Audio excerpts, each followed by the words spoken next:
Hello and welcome to episode H of Be Gay Solve Crimes. It's a bonus episode. H for H.G. Wells, not the correct author. Wrong, yeah. H for Isaac Asimov. God damn it. It's time for us to talk about the film Hi Robots. Hi, Robot. Hi. Oh, God. I had forgotten that this film existed until we sort of were looking for more android themes. More naughty sci-fi as well. More naughty sci-fi and more naughties graphics, more naughties special effects. This is one of the weirdest, most politically incoherent films I think I've seen in quite some time. Oh, yeah. It's an odd one, but I will say this. I quite enjoyed Ich bin ein Robot. I sort of thought it was decent in places. But I mean, the first thing to talk about is that this is I would say, very loose adaptation of a series of Isaac Asimov short stories. And in order to delight and amuse, I have collated some facts about Isaac Asimov. Okay. Are you aware that he was the inventor of the word robotics? I did not know that he invented the word robotics. He did. I've been around He for a coined- while. It's not, he didn't he call coined it the robot, word. but robotics like No. Okay. Karel Čapek coined robot, but he coined robotics. Are you aware that he invented the word TikTok? Well, as a racial slur for a different kind of robot? It's in Forward of Foundation, I think. A TikTok is like a sort of sub-sentient robot. It is a slur for a robot. Yes, Yeah. and he was also a very early adopter of the form of letter. You don't actually like that, you just think you enjoy it because it's X-slop. Wow. In 1938, writing to Astounding Science Fiction, describing the then mandatory inclusion of romance in science fiction stories as slop. Shit. Okay, so what? That predates 4chan by quite some time. so funny. Slop is back on the menu, vocabulary-wise, is what I'm hearing. Wow. Uh, Isaac Asimov slop lore. This is Yeah, incredible. these are my Isaac Asimov facts to uplift and entertain, and then I have one Isaac Asimov fact to depress, which is Oh, a God. huge serial sexual harasser, like Oh, no. self-described dirty old man, but like in a non-consensual way. Not a You know, good I'm dude. not surprised. I don't know why, but I'm not surprised. You don't want gender euphoria from being a skeevy old lech. No, but he had That's, it. He was very much like, yeah, I'm the guy who like grabs women by the tits, you know?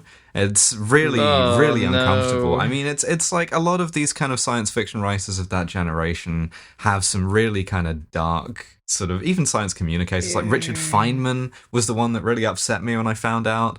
But like, to an extent, Arthur C. Clarke, do not argue with me in the comments. Yeah, There's a Neil fork in the Gaiman. road, I right? feel like, of a lot of these people, which is either doing incredible amounts of LSD or becoming a real creep. And some few Yeah. people can walk both paths, but I think for most of the time it is a fork in the road. Maybe it's a message against like not idolizing your heroes too much, but like I'm really glad that Terry Pratchett passed away before anything horrible. I don't think anything was going Came to. out. I really hope not.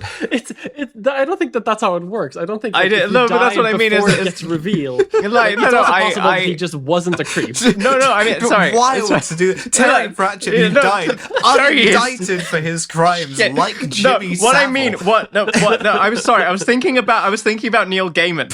I'm. You either die a I hero am or glad live that Terry yourself to Pratchett become the died. Savile. I am glad that Terry Pratchett died before all the shit about Neil Gaiman came out. Is what I meant that's to say. a much more normal Sorry. thing to say, right? I am glad okay. that Terry Pratchett, despite having been dead for some time, still, to my knowledge, has had nothing come out against. Yes, as a Pratchett fan, as a Pratchett enjoyer, yes, I agree. And we will be doing Sam Vimes as a future Oh episode. god, yeah. But Do not worry. Isaac Asimov, most famous for the 3 laws of robotics, right? And a series of stories exploring. Yeah, I've got a note here, which is just that like this is an adaptation of some of the best sentences from across Asimov's.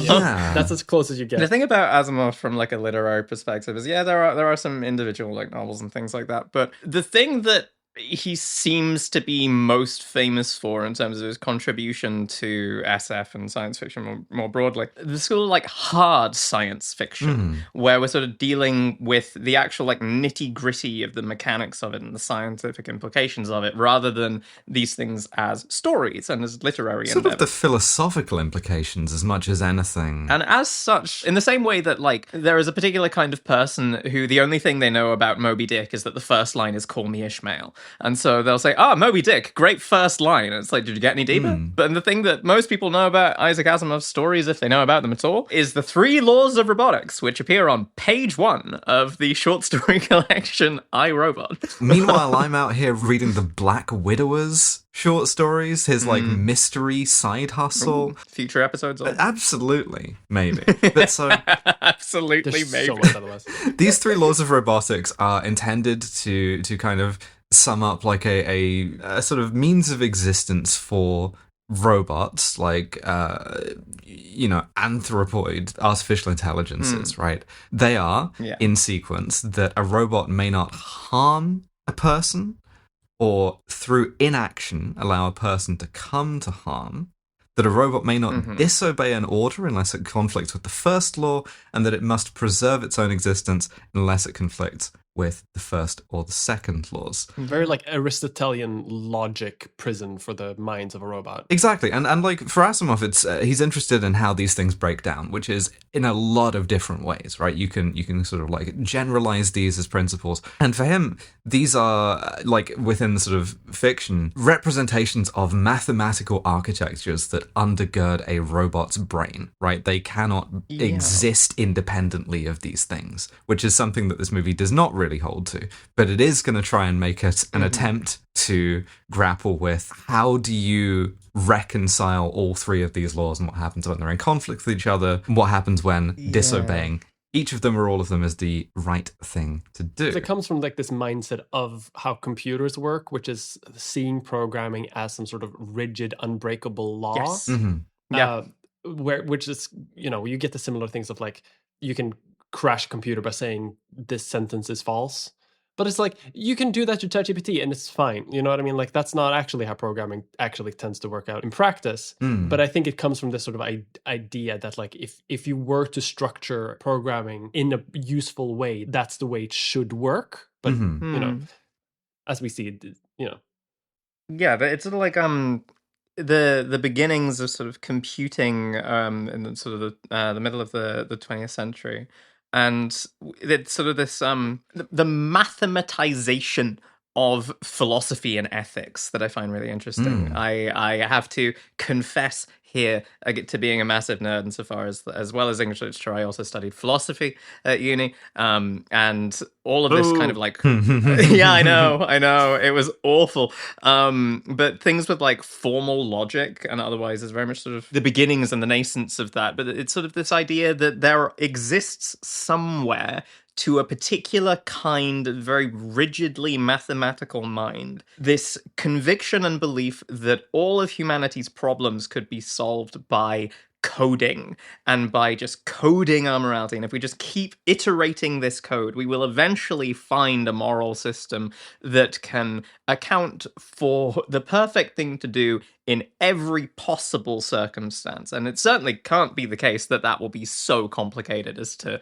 basically be the equivalent of winging it. But, we keep trying, I guess. Yeah, this is the big sort of Asimov depict/endorse thing already. But so we're given all of these by just flashing them up on the screen as Will Smith gets Survivor's Guild, right? Because he is, we're going to sort of tease this out because of the structure of the movie, but he is rescued from like a sinking car by a robot that chooses to save him instead of a little girl. He's having a traumatically wet dream insofar as he's remembering. we've all been there, I guess. He's remembering what it was like to drown, because water's wet, right? Like, he remembers the shape of water, which is car.